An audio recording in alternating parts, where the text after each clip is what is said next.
started writing classical New Age music probably around 5 years ago. The way that I wrote was just myself, one person with a synthesizer, and I recreated the sounds of the orchestra and the choir pretty much electronically. And I was approached to do the show live, which is great. You know, I'm a performer, I love to be in front of people. But at that point in time, it just wasn't possible. It would involve over 100 musicians and a great deal of time. So it was very, very daunting, the task.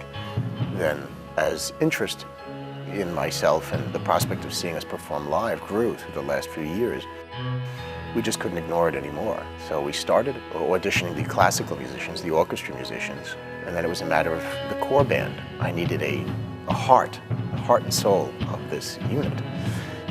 But we auditioned for about 8 months, and we pretty much had our team.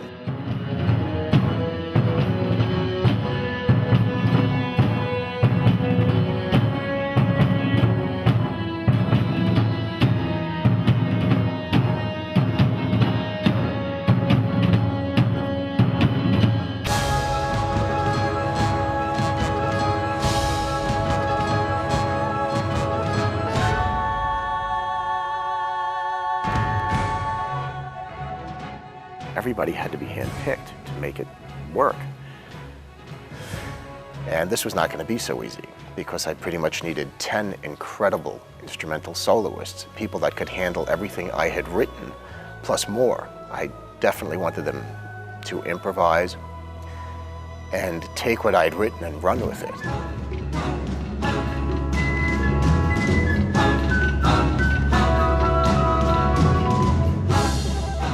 Erica Schlenkerman is an incredible wind player. She's literally become my eyes, ears with this music. Erica came on board as our wind player. She plays 5 different wind instruments in the show. And as it became evident she was so talented in other areas, I brought her on as music director. Don't slow it down. Take a tempo and keep it. Who is, you know, fresh out of school and has all this knowledge. It was a perfect fit. She's an outstanding flute player, an outstanding oboist.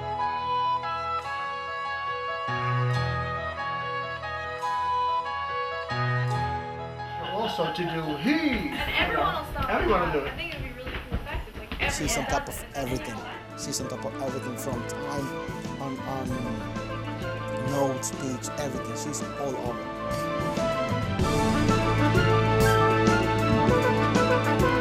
On bass, we have Claude Priest, who has quite an impressive resume. He's actually worked with Leonard Bernstein, Aaron Copland, Dave Brubeck, Skitch Henderson. He's truly a professional musician. When you play next to a guy like that, you learn. You learn a lot of stuff, and every time I play with him, he's truly there. I don't need to worry about, oh, what this guy's gonna do. You gotta be careful with this guy. With Claude, he always there. Such a great bass player. I've heard him break out into things all of a sudden, just these jazz riffs, and Mr. just Claude plays so Priest well. on bass guitar, Sebastian Ami on drums. Is a very relaxed guy. He brings actually calmness to everything we do, and that's sometimes what we need, because you know, if everything gets so exciting and he just plays those low notes, and you know, you feel it in your body and it relaxes you a lot.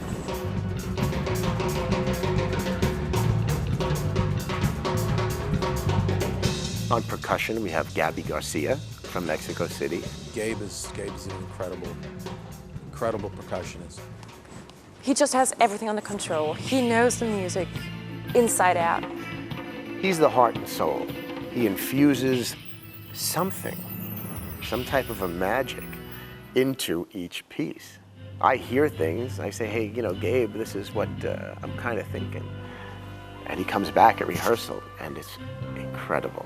Bring a little Latin flavor to the band, and definitely it's bring a lot, I think.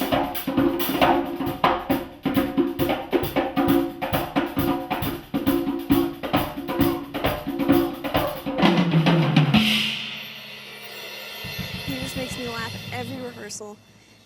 It just always happens that I'm facing him, and in rehearsal, so he finds some way to make me laugh. And of course, I'm the one member of the group that can't play and laugh at the same time. You know, when you play good, you get a star. You know?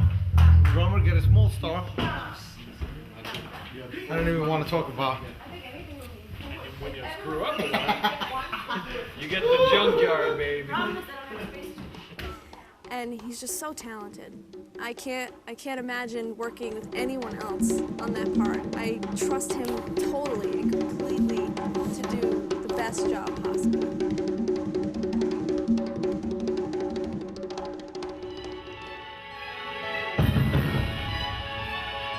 Victoria, wonderful keyboard player. I needed to reproduce orchestral sounds authentically. I brought her in one night and she played. And what it added to the band just was fantastic. She's a really great keyboard player. She learns all of her parts by ear. She memorizes everything. As a keyboard player, she is actually amazing. Any melody you have in mind, and she just sits down and plays it. And she's just gonna play it. She's gonna play the one instrument in the right hand and the other instrument in the left hand. And oh yeah, then now the horn comes in, dude. She just has everything under control and has a very, very good ear.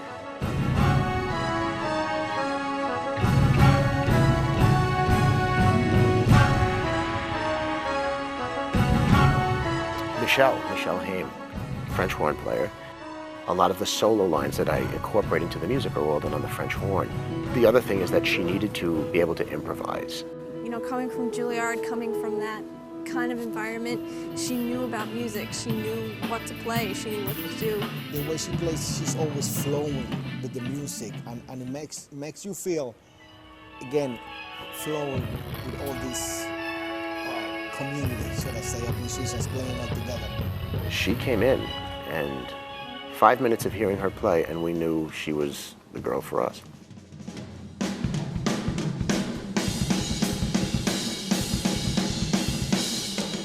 On drums, we have, from Paris, France, Sébastien Ami. Sebastian's a really good drummer, you know, and he pitched in and he did what he needed to do to get the parts done. Sebastian is one of those drummers that it's not just a beat with him. He makes the drums talk. Sebastian? The story about Sebastian is that he always mixes up dessert with desert. So there's a song that we perform, it's called Desert Dance. And he says, can we play the dessert dance? And it's just super fun with him. He has charisma on stage. That is what we need. You have to have the right touch for this, just the right touch. Sebastian had it.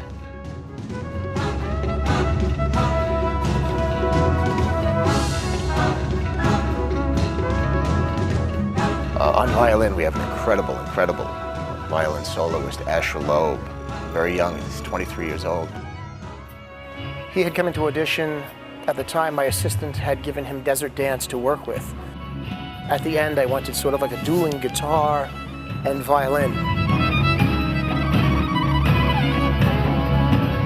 So when he came in, they had prepared him to solo over that section for me. But I had never heard him play before, knew nothing about him. I heard him warming up from the other room in the studio, and I couldn't believe what I was hearing. And the kid was warming up, and he just played that song like I had never heard it. But to hear how he interpreted the piece and the direction he went with it, I was sold.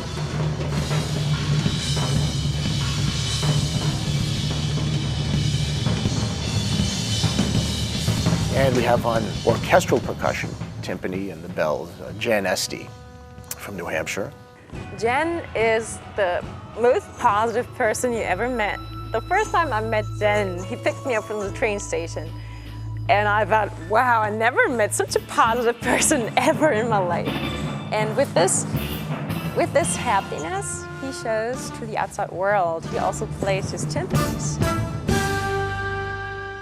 He's super engaged behind his timpanis. It's fun to see him, work on with the timpani and be creative with it and do something very different. And it's not classical T-penny that he's playing, is really something put together for that music.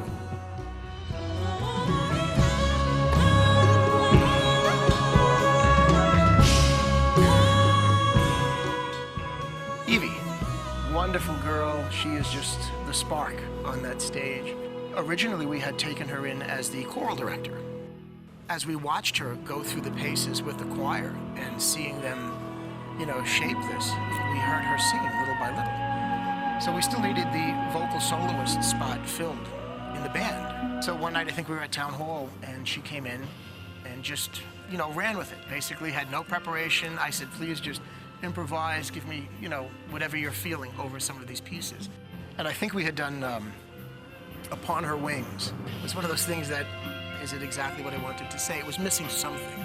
She came in and sang, and it just literally knocked the wind out of us.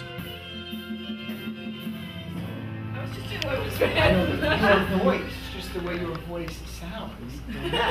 I can't tell you, Evie, I'm not kidding. This is what I think of when I hear that voice in that, and that's to hear it is. That's what made the difference. That was great. I had my vocalist, and I kept the song. And it's since become one of my favorite numbers in the show.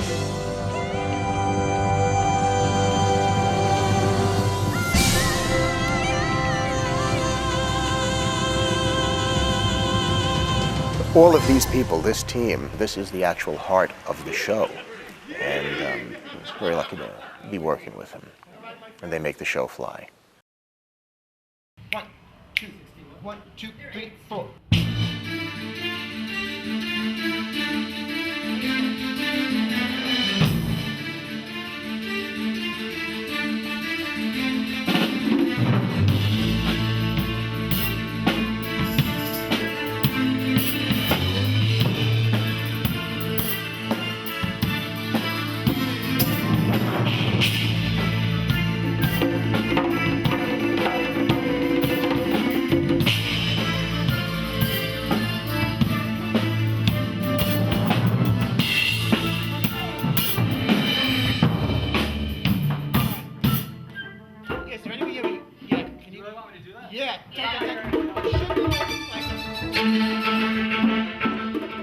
Working with Cal,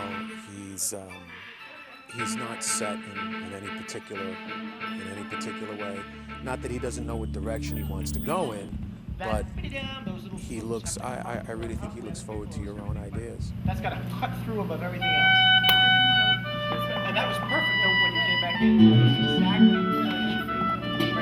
Exactly. It's wonderful, being able to share ideas. And one thing that's so great working with Cal is that we may not use everybody's idea, but there's always that respect from the standpoint of it's worthwhile. Let's explore it. Let's see what we can do with it, and then finally, does it work? One more time. Same spot.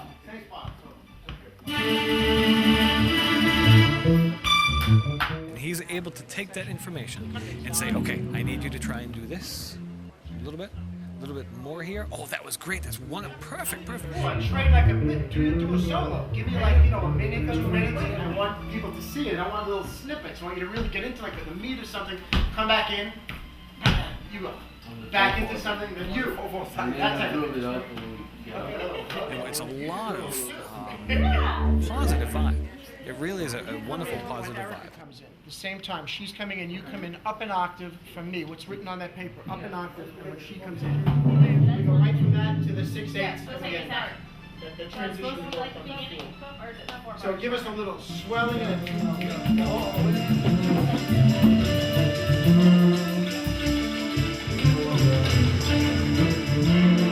Not much gets by him, I'll tell you.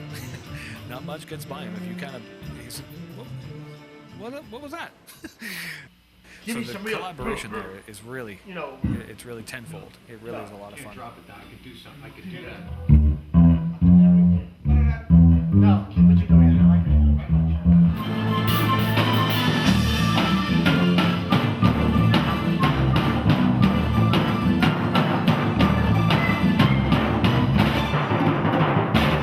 I like that.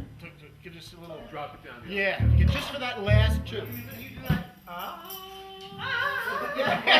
Stop shaking. Start singing. Cal, in his own right, is a righteous person.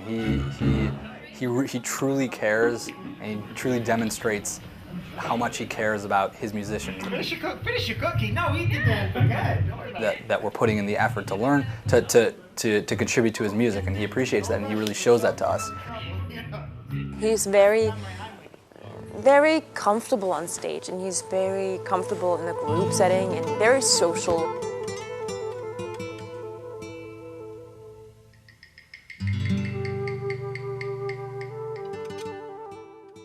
I mean, he's down to earth. He's not your typical all-about-me rock and roller. You know, he enjoys what he does, but he also knows that it's fun. I mean, but it is a business in a sense, but it's also fun. Back there and up here, I was feeling like the poor flute player was in front of him, and I saw how like as the night went on.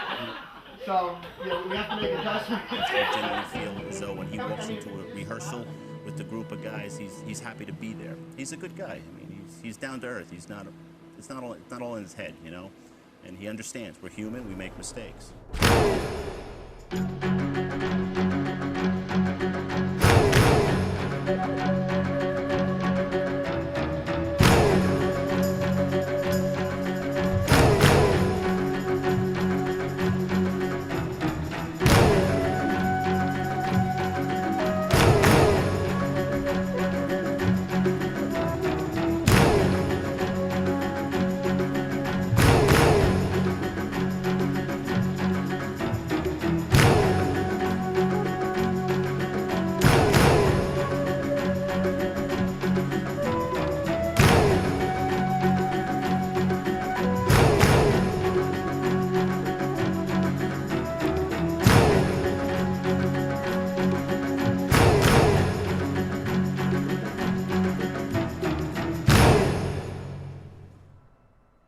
I'm not a classically trained musician. I'm self-taught. And one of the things when I write this music that for me I find particularly exciting, I'll sit down and I'll write 8 minutes of music for 150 instruments. And I'll sit back and listen to it, and it's almost as if I ask myself, where did that come from? And some of the music that I write, for all intents and purposes, I should not be able to write it, being that I don't have the schooling, I guess, the training to do it. It was almost at times embarrassing for me. I'm the composer, I wrote this music, I made the records. I'll be in a rehearsal studio with 40 or so musicians, and Erica would be conducting, and call out, say, okay, everybody, we're going to take it from measure 97. Now that works fine for these 60 people in the room that read the music and that understand it.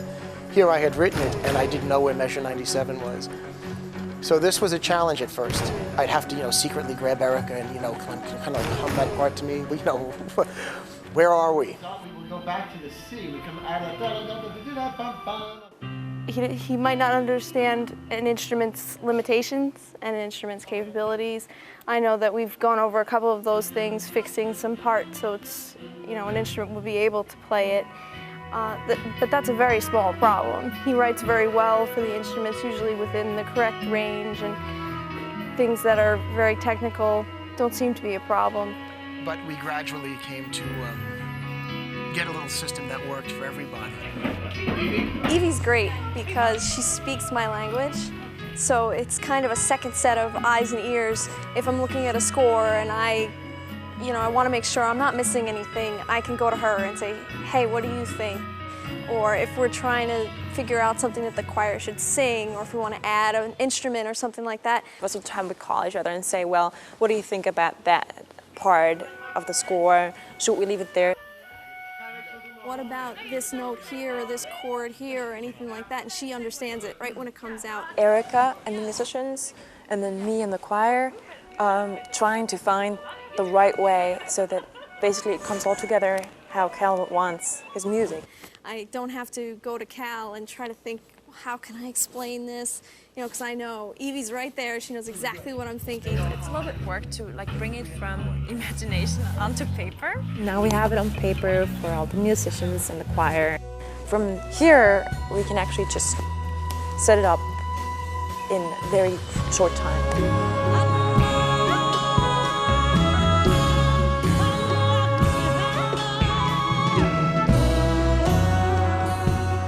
For me, it was also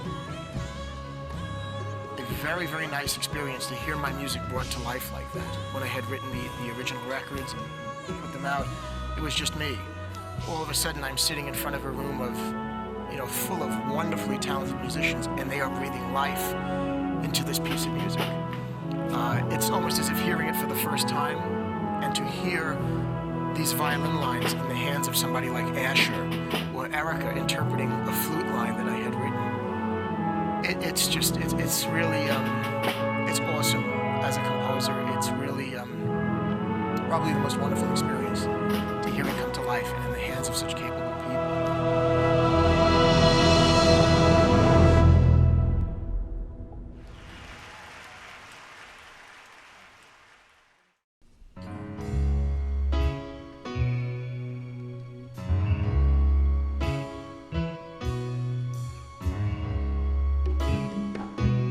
When we first started, I have a very dear friend of mine that owns a farm.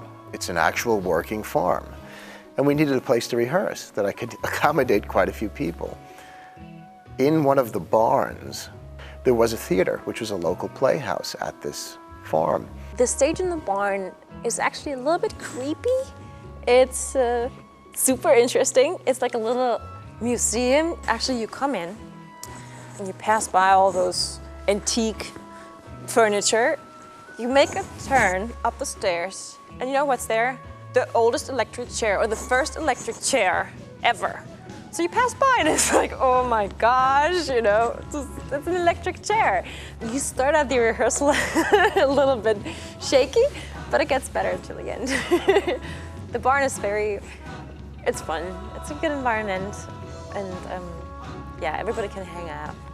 The weather conditions sometimes were not just perfect.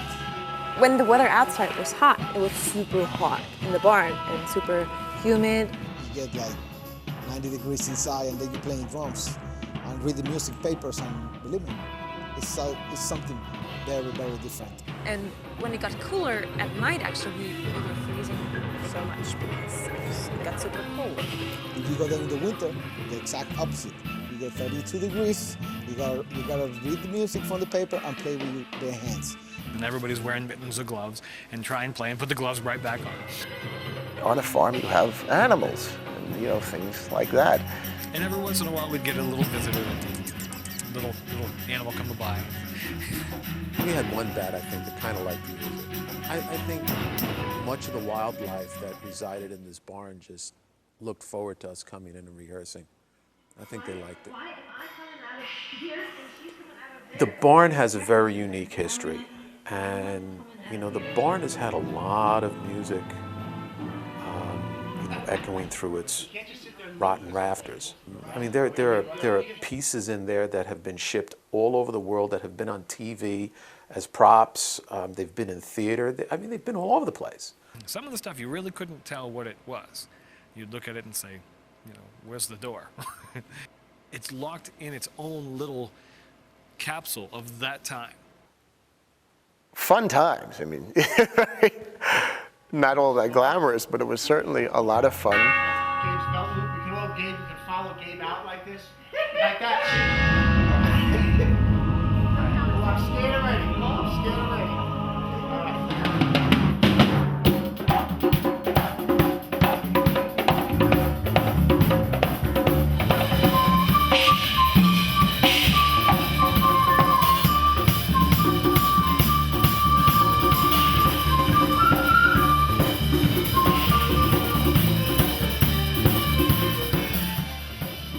From there, we gradually moved into a studio. And now, most recently, very exciting for us, we've moved into a theater. So it's very exciting. We've got a new home. We're on a big stage. And having the complement of musicians around us has just done wonderful things for everyone.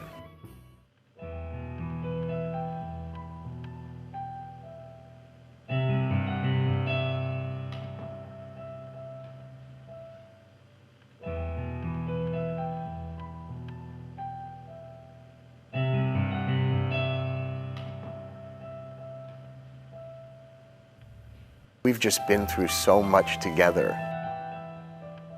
Battling through everything, and we literally battled through every step of this to make the show happen.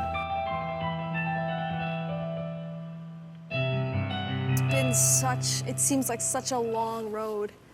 You know, I look back at trying to get all of his music put together, and we were rehearsing constantly, and after so many days and hours in the studio rehearsing, studying the music, breaking our necks, you know, with this music, trying to get it right. Some very intense rehearsals. You know, a lot of creative juices flowing from everybody. And each day brings you closer. Each day brings the excitement and what you can bring to the program or to the show in that case. that much time really made the show what it was. Spending that much time with him, making sure that the show was perfect, making sure that his music got across. Just all the people that we've run into and all the auditions that we've had and all the setbacks and everything that's gone on through this process, now to see it finally happen. To be standing there on that stage that night when the lights went up, it was, for me, it was the fulfillment of a dream. I remember being backstage with everybody moments before we went on, and my band, who have been with me from the start, I just wanted them all around me, you know, and we kind of got in this little huddle. And I didn't have to say anything. I just started to speak, and I felt myself getting choked up. And that was it. We all knew what I had to say, and the feeling was mutual. I think everybody was like peaked. We were all psyched for this show. It was just magic. There was a certain kind of suspense in the air, a good positive vibe. You know, this is really what we have been practicing for. We have been practicing getting in front of an audience and putting the show on. I think finally, you know, we've done it. We've brought out his music, and people are finally going to see what his music can be, and just hoping that from now it can only get better. I had been told more than once during this whole thing that it would never make it to the stage. We would never pull this off. And then we hit the stage, the lights went out, and it worked. And it worked really well. The audience response was, you know, incredible. We got it captured on film.